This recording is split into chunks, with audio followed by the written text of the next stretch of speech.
My name is Kobe Bryant. I'm 17 years old, and I've been lucky enough to live not only in different parts of the United States, but Europe as well. My father played professional basketball. He played for the Philadelphia 76ers, the Houston Rockets, and the San Diego Clippers. He played professional basketball for 8 years, and after his eighth year, he decided that it would be best for him to move on and to take his talent elsewhere. So we packed our bags and moved to Italy, where he played professional basketball again for 8 years. At the time, I was only 6 years old, and I was pretty much clueless about the whole situation. But my parents basically told me, Kobe, you're going to an Italian school, we want you to learn a new language, and when you're young, you just basically do whatever your parents tell you to do with no questions asked. So I said, fine, I'm gonna learn this new language, which I did. I can speak Italian fluently. And I met a lot of new faces, a lot of interesting people, and Italy became my home. My heart is there, and my heart will always be there. So it's very hard. My father told us that he's retiring from the game of basketball and that it was time for us to come back to America. I didn't want to come back, and my sisters didn't want to come back. But when it was time to start school, I thought that me and my sisters would be together, the same school, just like in Italy. But my sisters were older than I was. They were starting high school. So Sheree and Shay attended Lower Marion High School, and I was stuck at Bala Kenwood Middle School. And it was very hard getting adjusted, simply because I had a lot of trouble understanding English and the slang. But one thing I had in common with some of my other students and classmates was basketball. And unfortunately, because of the lack of communication with my peers, I wasn't invited to parties or friendly gatherings on the weekend. So on Fridays and Saturdays, I would go in my rec room with my basketball and basically dribble myself to sleep. And I think that was the best thing that could have ever happened to me, because during those lonely hours in the rec room, I discovered the hunger, the motivation, and the desire to be the best possible basketball player that I could be. And here I am today, giving an oral presentation in English class, not only in front of Mr. Rigby's camera, but the camera of Prism and ESPN. And I enjoy it. I enjoy all the attention, because it's a great feeling to know that you set a goal for yourself and you were able to reach that goal and to knock it down. I have a big decision coming up, and that's whether or not to go to college or straight to the NBA. The thing that bothers me the most about this decision is when I'm walking down the street, I'm walking in the mall, going to get a hat or something, and somebody I've never, ever seen before comes up to me and tells me what they want me to do. I'm like, what's going on here? I know you. I mean, they're coming up to me and they're saying, well, I think you should do this. I think you do that. I want you to do this. This is what I think you're going to do. And I'm just sitting there listening like, oh, okay, nice, thank you. Okay, nice meeting you, bye-bye. But, it comes with the territory, and I move on and I understand that. I've admired a lot of people such as Magic Johnson, Michael Jordan, Emmitt Smith, and entertainers such as Michael Jackson and Janet Jackson. But the two people that I admire the most are my mother and my father, because when things were going great or whether things were going bad, they were always there for me. For instance, if I just played a great basketball game, had 40 points or whatever, I'm getting all this positive feedback from people who were at the game. My head's swelling up and everything. My parents would be the first people to tell me, hey, look, you played a great game, but there's no need for your head to get all big. There's no need for you to get cocky and think that the world owes you something. But and at the same time, when things are bad, things are going bad, they would come up to me and say, hey, there's another day, the sun will come out tomorrow. It's time for you to move on and go for bigger sights, set some bigger goals. I thank them, I love them with all my heart. And I thank you all, you've been a great audience, and thank you.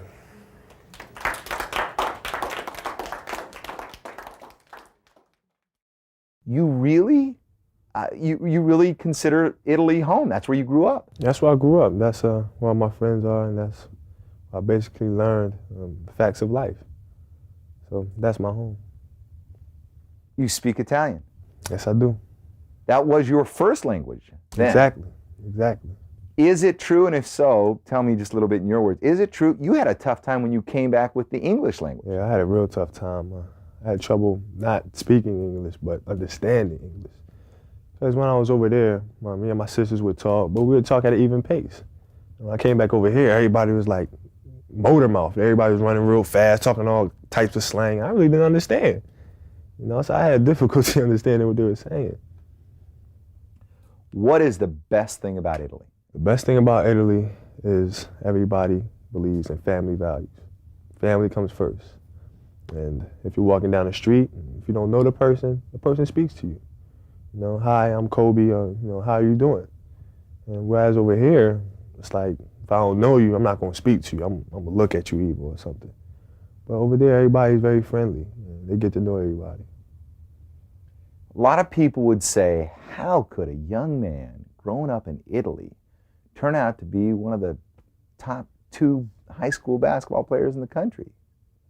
How could that be?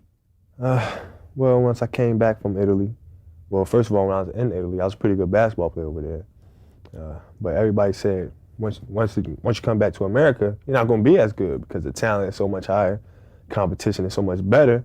So when I came back, it was really one of my top goals to become one of the best here in America. I wanted to prove everybody wrong that told me I couldn't do it. So when I came back here, I just played as hard as I possibly could and played every single moment. And here I am.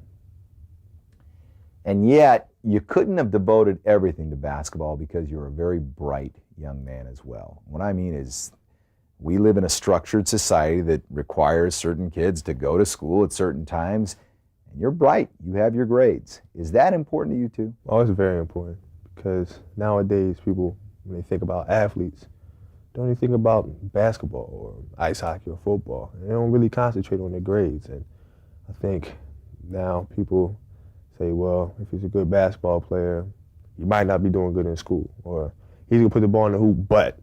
There's always that but, and I don't want to have any buts. When people mention Kobe Bryant, I always want to say he's a great basketball player, he's a good person, and he does great in class. Is that what makes you extremely satisfied? Because that's what we've heard all along the way. And when we got to know you a little bit better, we were drawn to, yeah, you can play hoops, but there's 100 kids we see a year that can play hoops. It's like, wow, this guy's a sharp young man. Is that what you like hearing? Yes, that's what I like hearing. I know that I'm a pretty good basketball player. People come up to me and compliment me on my basketball every day. But I wouldn't mind hearing, Kobe, you're a good person. You helped me out through school, or you're doing great in school, and things like that. I like to hear that kind of stuff. So you met this young man where? South Carolina, Myrtle Beach. And his name? Jared Gibson. A fan of yours? Yes. You meet him at a tournament, and he writes you a letter afterwards. Beautiful letter. What does it say? Dear Kobe, how's life treating you these days?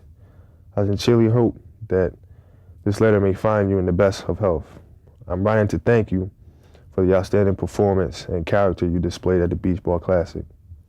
My name is Jared Gibson. I'm the little guy who continuously hung around you from Pennsylvania. Kobe, I just want you to know the tremendous impact you've had on my life in the short time I was in your presence, not only as a player, but as a person. You are real, down to earth, and we're accessible to your fans. What I admire most is the 1,000 you scored on your SAT scores. The special relationship you have with your dad. Fame nor money can buy you that. The game of life has dealt you the perfect hand. You're intelligent, have a loving family, and you're a very gifted basketball player. The pot of gold at the end of the rainbow in life awaits you. Grab it. But please remember these 3 things. Always thank God and your family. 2, the hard work it took you to succeed and what it's going to take to keep you there. 3, never forget us little guys who saw you at the beginning of your rise to stardom. just as you've touched me and given me the inspiration to be somebody, there will be thousands more in the future. Stay humble, stay focused, stay real. That's really a touching letter. Yeah.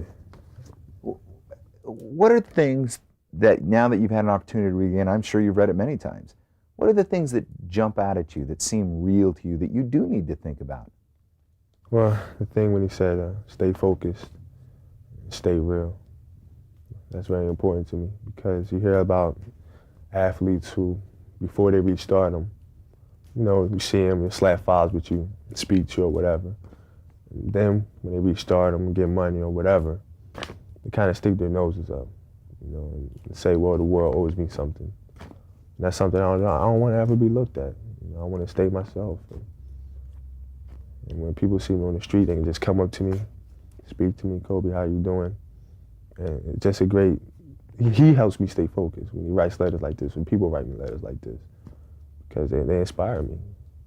You know, I look at this wall and describe it to me. Well, it's basically pictures from my years of high school days in Lower Marion. When I won the Player of the Year. You have a couple of pictures of the summer tournaments, AAU, and the Player of the Year pictures, and just basically what I've accomplished so far in high school. So far, there's a lot ahead. Yeah, I'm looking forward to it. I'm ready to get it on, finish this high school season strongly, hopefully win the state championship. That's my ultimate goal. Hopefully I can do that. And of course, this summer, you get to play some more great basketball players. Your father, you know, thank goodness, no serious injury. You, no serious injury. Right. Of course, there is that unbelievable, knock on whatever is around us, possibility on any of us at any given day that something can happen. Is that why education is so important as well? Yes. I mean, you have to have something to fall back on. I'm not naive enough to believe I'm going to play NBA basketball. I'm not going to get hurt. I'm Iron Man or whatever. You have to have something to fall back on. You have to stay at an even kill. And therefore, I do good in school and I get good grades. What do you think about when you think, what am I going to do? You know, I have this unusual situation that one high school athlete, maybe every 15 years, realistically, might be able to do. What am I talking about? That's going to the NBA. Whether to go to college instead. I don't know. It's a tough decision because you have the option to go to college, get a great education, and play some basketball, or go to the NBA, play some basketball day and night, and get paid for doing so. But that is a job, and you have to realize that you're going to be missing out on a big part of your life. So it's something that I'm really going to have to concentrate on before I make a decision. Can the NBA wait? Yes, definitely can wait. Definitely can wait. I'm not just going to throw myself out there because I'm being pressured to, I'm being forced to. I'm going to take my time. I feel I'm ready, then I'm going. But it's going to be my choice and only my choice. Which brings to the other question. If you decide to go college, it's got to be LaSalle, right? It has to be. Or am I wrong? Oh, I hear that every day.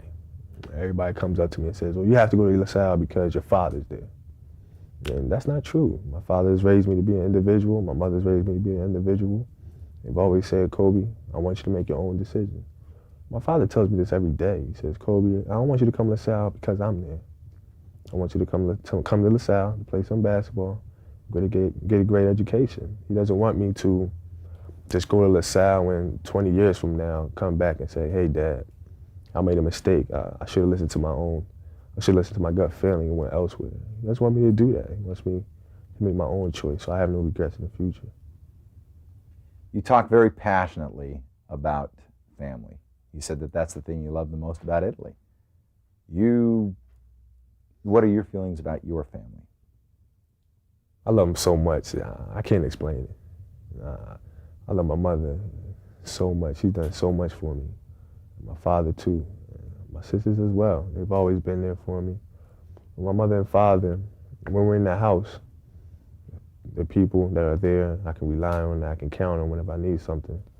And once I step outside the house and step onto the streets and go to school, my sisters have always been there for me.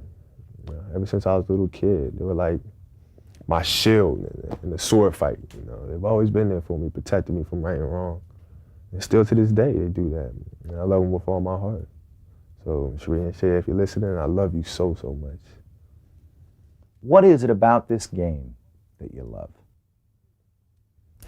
Hearing the ball bounce, the feeling that you get out making a great pass, walking on the hardwood, lacing up your sneakers. I just love it. I love jumping, I love dunking, I love hearing the crowd going ooh and ah.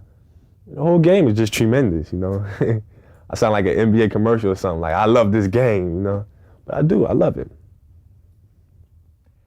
Did you ever consider any other sport? I tried to play football when I was in 6th grade. I like playing football, I like running up and down the field. But I got a little too tall. I was a little too tall to play a running back, and people started hitting me in my legs, and it didn't feel very good, so that was the end of that. What's your favorite shot? Pull-up shot. I love it because you have an opportunity to make your defender dance, do a little dance for you. Get the ball at the top of the key, put a little move on him, the defender's falling back, you take him to one spot, he thinks you're going to the basket, he slides all the way back, and you just pull up right in his face. I love that. Honest answer. Would you rather do something spectacular offensively or defensively? Defensively. No question. Because I can come down, I can do 1,001 dunks, it doesn't matter. But the guy's coming at you full speed, and I'm in there protecting the house.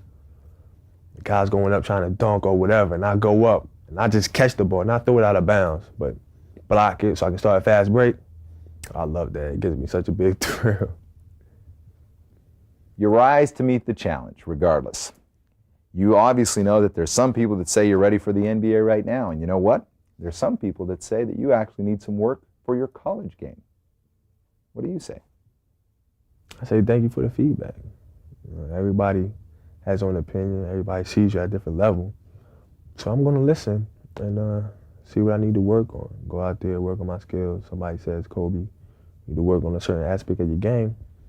Then I'm going to go and I'm going to do it. And next time they see me play, I'm going to say, hey, look, I worked on it. Now what? What do I have to work on now? And if they have something else that they want me to work on, I'll go out and do the same thing.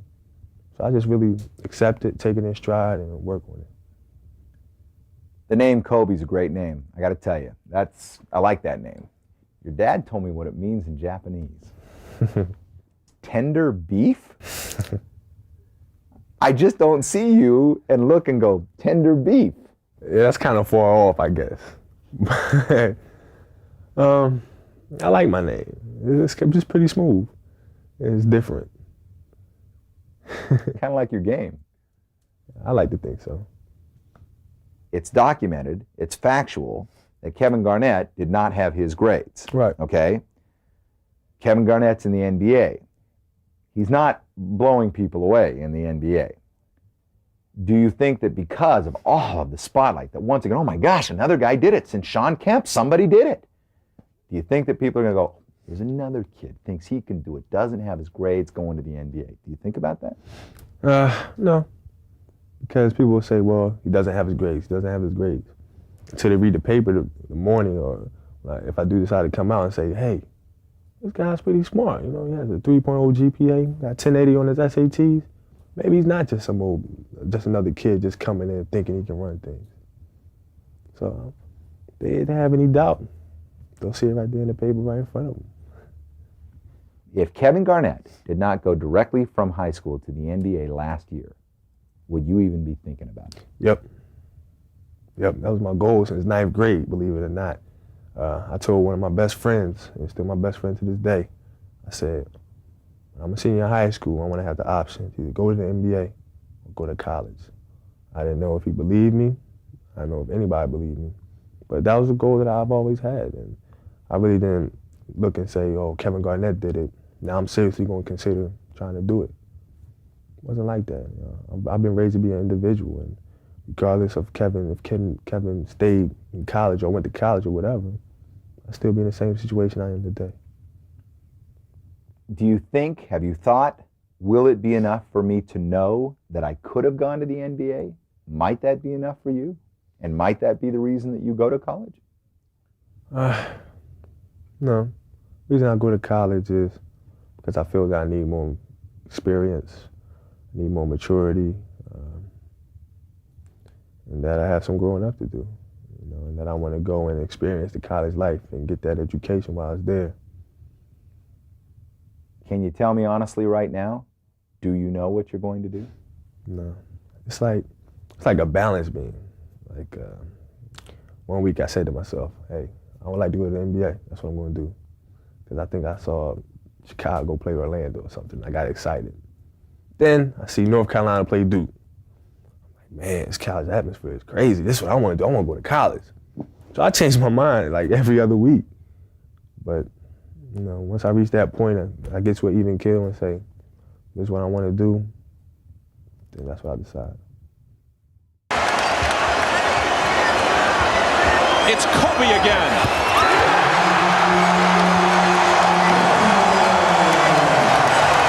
A 20-point swing. Once down by 16, they lead by 4. Exactly a minute remains. Pippen for 3. Rebound O'Neal.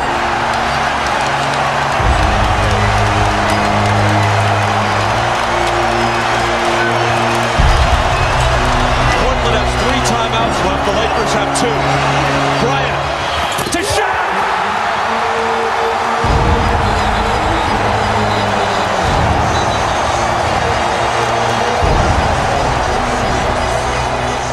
Starting to take matters into his own hand, Van Horn. Now you got to get this in from Curry Kittles. With the snap and the facial. Oh my gosh! Throw it down, Kobe. Throw it down.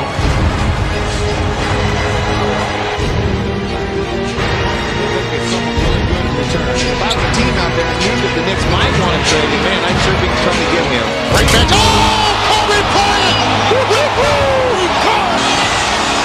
He was looking for somebody to challenge him, and nobody came quick enough to stop. And here's Bryant. Wow! Let's get the slam dunk. That was impressive. He's impressed. Direction, behind the back, and then the finish. I mean, the finish. Oh, my goodness. 3 seconds, 2 seconds for the win. Got it! Aim to inbound. Bryant for 3.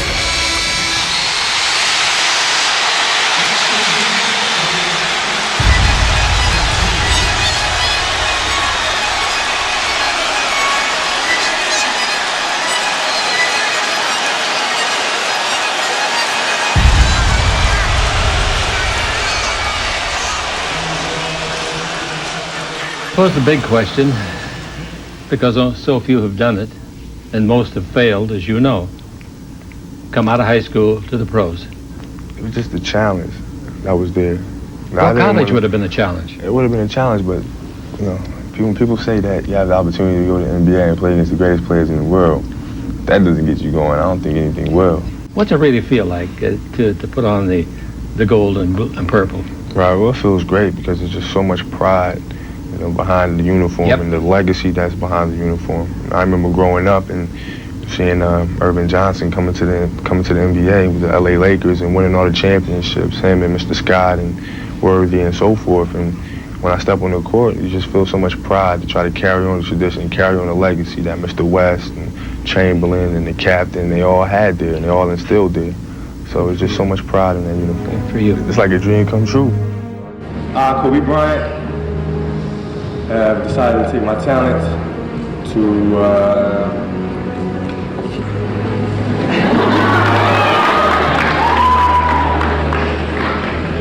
I have decided to skip college and take my talent to the NBA. With the 13th pick in the 1996 NBA Draft, the Charlotte Hornets select Kobe Bryant from Lower Merion High School in Pennsylvania.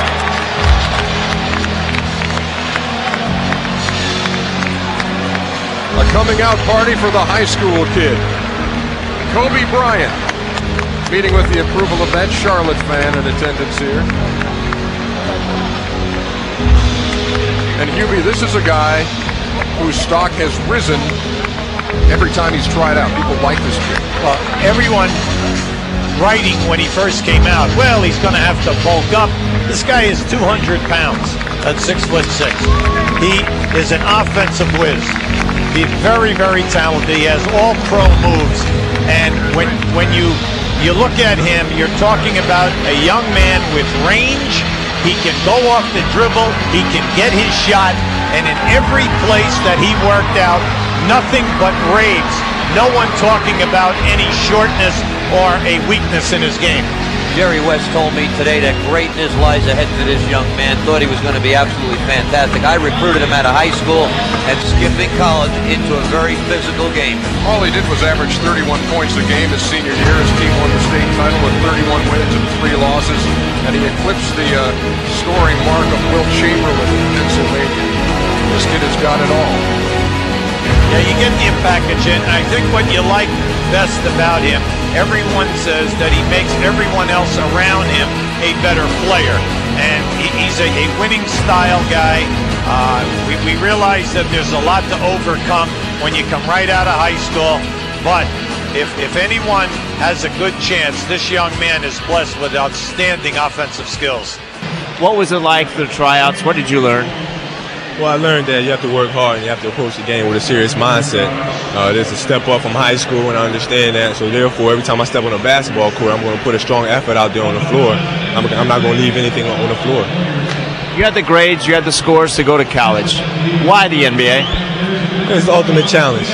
You know, if I was 40 years old and I'm sitting back and I'm looking back at my career, if I went to college and played on the NBA, maybe I had a great career, maybe not. And I'm still having that doubt in my mind.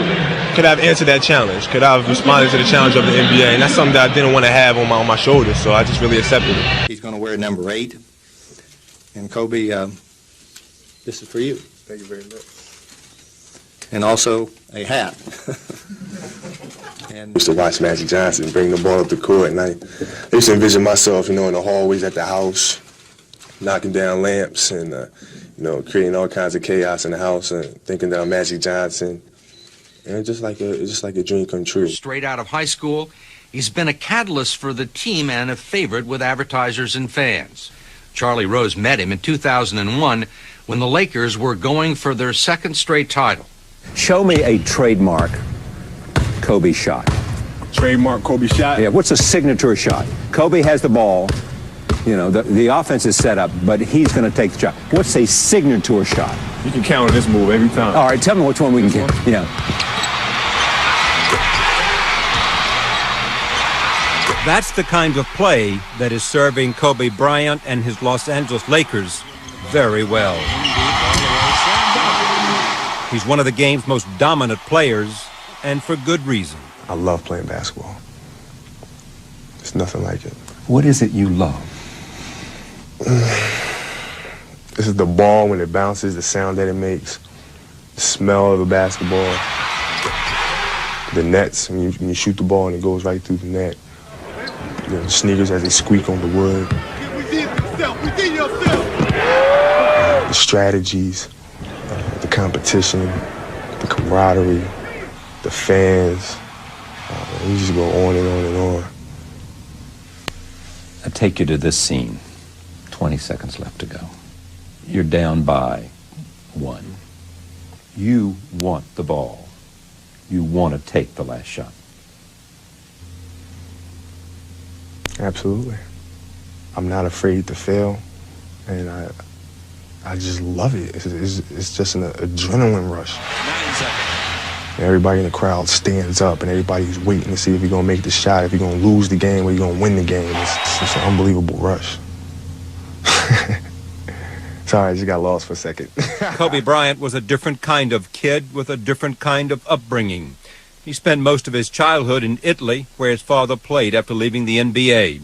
The Bryant family spent the next 8 seasons there. In Italian. Started first grade over there, in an Italian school. I was 6, my sister was 7, my older sister was 8. What influence do you think it had on you? I think it made me more mature. We had to grow up a lot faster. I think it brought us closer together as a family, because us moving out there into a whole nother world, we didn't speak the language, we didn't know anybody.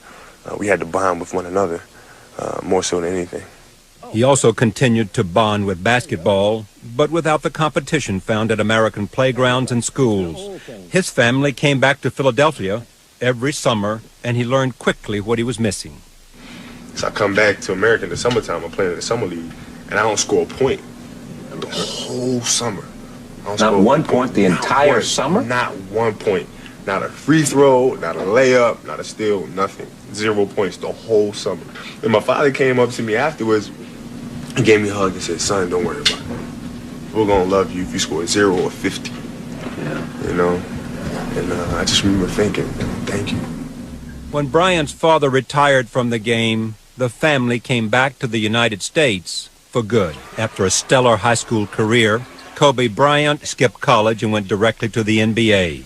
Today, 5 years later, he continues to defy expectations. Yeah, well, Gary, Unlike a lot of players, he prefers practice to partying. When he isn't practicing, he's working out. When he isn't working out, he's studying game tapes in his room. There's no time left for socializing with his teammates.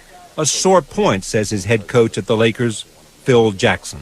Last year, I said to him, you know, some of the players came to me and said, you know, that you don't even want to go down and have, you know, a bite to eat with him or go to a movie with him. And, you know, if you want to be a leader of these guys, you got to accommodate what they like and find a common niche. He's had a hard time fitting in on the court, too. Since the start of his career, Kobe Bryant has been accused of not being a team player. When he takes control of a game away from the Lakers' other superstar, center Shaquille O'Neal, and plays too aggressively, the Lakers sometimes lose games they should have won. This season, Bryant could feel the chill on the court. You just felt like something was amiss between you and your teammates. Something wasn't right. Something wasn't right. I mean, I go to practice and I feel a little uncomfortable. I'm like, man, what's this about? You know, this wasn't there before. You know, something must be going on around here. And what was it about? Well, it was about me. It was about them thinking I was out for myself and I was being selfish, and which was totally not the case. He is, without question, one of the league's most talented players, but he has been criticized for poor shot selection and not playing a team game. Peter spoke with the Lakers phenom. It's a tough situation because we all want to win, and Kurt, he wants his players there on practice. He wants them there every day. He wants them there on time. We have practice at 11. He wants you there at 11 o'clock sharp, ready to go. That doesn't mean 11:05. And actually, he probably wants you there 11:15. Exactly. He wants you there warmed up and ready. He wants you to be ready to go full out at 11 o'clock. He doesn't want anybody to disobey that. And especially with a couple of losses that we've had, playoffs right around the corner, he's fed up. Considering that some of the shots he takes at this stage of his career are questionable. Sometimes he's so electrifying, you forgive him his judgment. Whenever I got to the point where I was kind of low on energy, they've always there to pick me up and help me out, kind of urge me along. Who? Shaq. He's been very, very supportive of me, especially. When I be in certain ball games where I miss 3 shots in a row or turn the basketball over, something like that, I'll say, hey man, that's all right, let's go, let's relax. We're gonna get this job done. And they always be very, very supportive. When Kurt takes you out, and he has taken you out a few times for quick shots with plenty of time left on the clock, what do you say? What does he say? And how do you handle that when you come back in? I'm mad. As any player is. I mean, you never want to get taken out of a ball game because I just love to play so much. Regardless if it's for a mistake or it's not for a mistake. I want to be in there playing. But at the same time, I'm with him, and I've told him that. Whatever decision you want to make, whether it's to sit me down or run a certain play or whatever it is, I'm with you. Do you learn from it, Kobe? Yeah, you have no choice. Yeah, but I still see, I mean, look, I'm sure you know that I've been on your case a little bit on TV. Same exact stuff. Right. But I see how much talent you have, and I know how young you are, but do we want to use that as an excuse, or are you learning on the run? I'm kind of learning on the run. I think if you look at the years I've been in the league, I think you'll see an improvement as far as shot selection goes. I look at some of my tapes from last season, and I would kind of laugh at myself and taking certain shots because I'm going to take those now. I would read the play a little bit better. And it's getting there. I think I've actually learned pretty quickly because I've had a lot of other things to adjust to as well. The big question is, with The season dwindling away with games, or the Lakers running out of time to become a team. This is where Bryant emerged as a rising star. Lower Merion High School in suburban Philadelphia. He enrolled here in 1992 when he was 14, after his family spent 7 years in Europe, where his father finished his career. Bryant says his fondest memory of high school is winning the 1996 state championship his senior year, when he was also named a McDonald's All-American and Gatorade's Player of the Year. But with that success came a perceived arrogance by some that led to Bryant's highly scrutinized announcement in May of 1996. The 1996 NBA draft was a month later. Bryant's hometown Sixers had the first overall pick. They chose consensus number 1 pick Georgetown guard Allen Iverson. Bryant was picked 13th overall by the Charlotte Hornets before being traded to the Lakers that summer.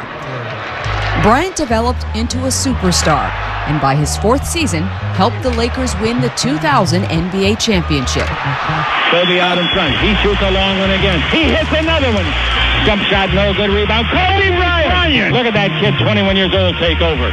Give us what your opinion is in reference to why there seems to be a love-hate relationship with Kobe. Let's go to Pat in Southwest Philadelphia. He shares an arrogance. He just doesn't seem like a nice guy. I don't like him as a person. I think a lot of that is because he plays in Los Angeles. You know, that's a Tinseltown. That's glamour. I mean, come on. Philadelphia is a blue-collar, hard-working city. I just get the feeling from watching you guys in the last few games that the team collectively figures that this season's over.